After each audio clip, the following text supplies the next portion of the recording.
आखिर तलाक क्यों? एक 10 साल के बच्चे की रुला देने वाली स्टोरी। आज अभिनव पूरे 10 वर्ष का हो चुका है। जहां उसे अपने जन्मदिन आने की खुशी थी, तो उसके दिल में यह कसमकसमी बना हुआ था कि आने वाले बर्थडे पार्टी में उसके पापा मम्मी साथ होंगे या नहीं। अभिनव अपने पापा और मम्मी दोनों को ही बराबर प्यार करता है और वह दोनों को एक साथ देखना चाहता है, लेकिन उसके चाहने से कुछ नहीं होता, क्योंकि उसके पापा मम्मी को एक ही दूसरे के साथ रहने में कोई दिलचस्पी नहीं है। आज से लगभग 15 साल पहले अभिनव के माता पिता सुरभि और विनय की शादी हुई। यह उनकी लव मैरिज थी। दोनों के ही घर वालों ने हामी नहीं भरी थी। उसके बावजूद भी वे दोनों एक दूसरे के साथ जीवन बिताने के लिए भरपूर कोशिश कर रहे थे। दोनों की ही जाति अलग थी, लेकिन उसके बावजूद उन दोनों ने इस बात की परवाह नहीं की और हमेशा एक दूसरे का साथ दिया। जब घर वालों ने देखा कि दोनों के बीच में सच्चा प्यार है, तो उन्होंने खुशी खुशी सुरभि और विनय की शादी करा दी। दोनों एक साथ जीवन बिता रहे थे कि और लगभग 5 साल के बाद उनके जीवन में अभिनव ने प्रवेश किया। शुरू में तो सब कुछ अच्छा और बिल्कुल ठीक चल रहा था, लेकिन धीरे धीरे स्थितियां बदलने लगी थी। जिसका जिम्मेदार कौन है, यह कोई भी नहीं समझ पा रहा था।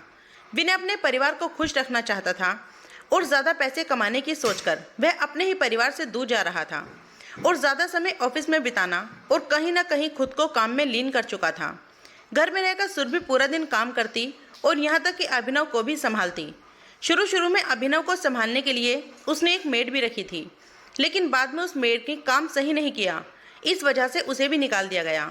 धीरे धीरे सुरभि के मन में भी चिड़चिड़ापन होने लगा और वह विनय से इस बात को लेकर बहस करने लगी थी। बात धीरे धीरे बढ़कर यहाँ तक पहुँच गई थी कि अब विनय अपने घर में रहना पसंद नहीं करता था और कई बार अपने बेटे से मिलने भी नहीं आ पाता था। सुरभि को यह दर्द अंदर ही अंदर खाए जा रहा था कि वह अभिनव को अकेले कैसे संभाल पाएगी, क्योंकि उसने देख लिया था कि अभिनव अब उसकी तरफ दिलचस्पी नहीं ले रहा था। थोड़े ही दिनों में अभिनव का जन्मदिन आने वाला था और वह पूरे 10 साल का होने वाला था, लेकिन किसी के मन में भी कोई खास खुशी नहीं थी। सुरभि ने अपने काम को जारी रखा और अपने बेटे के लिए एक शानदार पार्टी का आयोजन बेहतरीन रेस्टोरेंट में किया, जहाँ पर उसने अपने परिवार वालों के साथ विनय को भी बुलाया था। जैसे ही विनय उस हॉल में अंदर आता है, तो अभिनव जाकर उसे गले लगा लेता है, क्योंकि आज वह अपने पापा को बहुत याद कर रहा था। अभिनव लगभग रोता रहता है और कहता है, पापा अच्छा हुआ आप आ गए। आज स्कूल में सब मुझे चिढ़ा रहे थे, यह बोलकर कि आप मेरे बर्थडे में नहीं आएंगे, क्योंकि आप तो मेरी मम्मी के साथ नहीं रहते ना। यह सब सुनते हुए सुरभि अभिनव को अपने पास बुला लेती है, लेकिन अभिनव अपने पापा के पास से नहीं जाना चाहता है। अब वह अपने पापा के साथ ही केक कटिंग करता है और अपने दोस्तों को भी मिलवाता है। यह देखकर विनय को बहुत अच्छा लगता है, लेकिन जैसे ही वह सुरभि की ओर देखता है, तो सुरभि मानो उसे बुरी तरह से इग्नोर कर रही है। इसी तरह से अभिनव की बर्थडे पार्टी खत्म हो जाती है, लेकिन उसके पापा मम्मी के बीच में दूरियां बढ़ती जा रही थी। घर के सभी लोगों की इस तैयारी में लगे हुए थे कि कहीं ना कहीं उस बच्चे की वजह से दोनों एक हो जाएं, लेकिन ऐसा नहीं हो पा रहा था।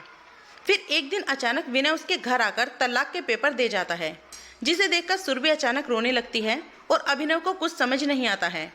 अभिनव अपनी मम्मी के पास जाकर कहता है, मम्मी रोते नहीं, मैं पापा से बात करूंगा, सब कुछ ठीक हो जाएगा। यह सुनकर वह और ज़्यादा रोने लगती है और अभिनव को गले लगाते हुए कहती है, अब कुछ भी ठीक नहीं होगा बेटा, और अब हम इस शहर को भी छोड़ देंगे, क्योंकि यहाँ हमारा कुछ भी नहीं है। अभिनव के लिए यह समझना आसान नहीं था, लेकिन उसने उन तलाक के पेपर को देख लिया और कुछ कुछ समझने की कोशिश की। आधुनिक समय में तलाक का नाम हर कोई जानता है और इस छोटे से बच्चे को भी उसकी समझ आ चुकी थी कि उसके पापा ने मम्मी से अलग होने का निश्चय कर लिया है। इस बात को 2 ही दिन हो पाए थे कि अचानक उनके घर में विनय आ जाता है और विनय का हाथ पकड़कर अभिनव उसे सोफे पर बिठाता है और प्यार से कहता है, पापा आखिर तलाक क्यों दिया जाता है? मम्मी तो कुछ बता नहीं रही हैं, आप ही बता दीजिए। अब तो मैं बिग बॉय हो गया हूँ और मैं घर की हर जिम्मेदारी उठा सकता हूँ, लेकिन फिर भी बिग बॉय को भी गॉडफादर की ज़रूरत पड़ती है और मेरे गॉडफादर तो आप ही हैं। मैंने कहीं पढ़ा है कि जब तक बच्चे के सर पर माता पिता का हाथ नहीं होता, तब तक वह सफलता प्राप्त नहीं करता, और मैं अपने जीवन में सफलता प्राप्त करना चाहता हूँ और आप लोगों का नाम रोशन करना चाहता हूँ। ऐसे में अगर आप हमसे अलग हो गए और हम दूसरे शहर चले गए, तो मैं सफल नहीं हो पाऊंगा। उसकी प्यार भरी बातों को सुनकर विनय की आंखों में आंसू आ गए और विनय ने मन में सवाल किया खुद से, आखिर तलाक क्यों? दूर से खड़ी खड़ी सुरभि अपने बेटे की बातें सुन रही थी।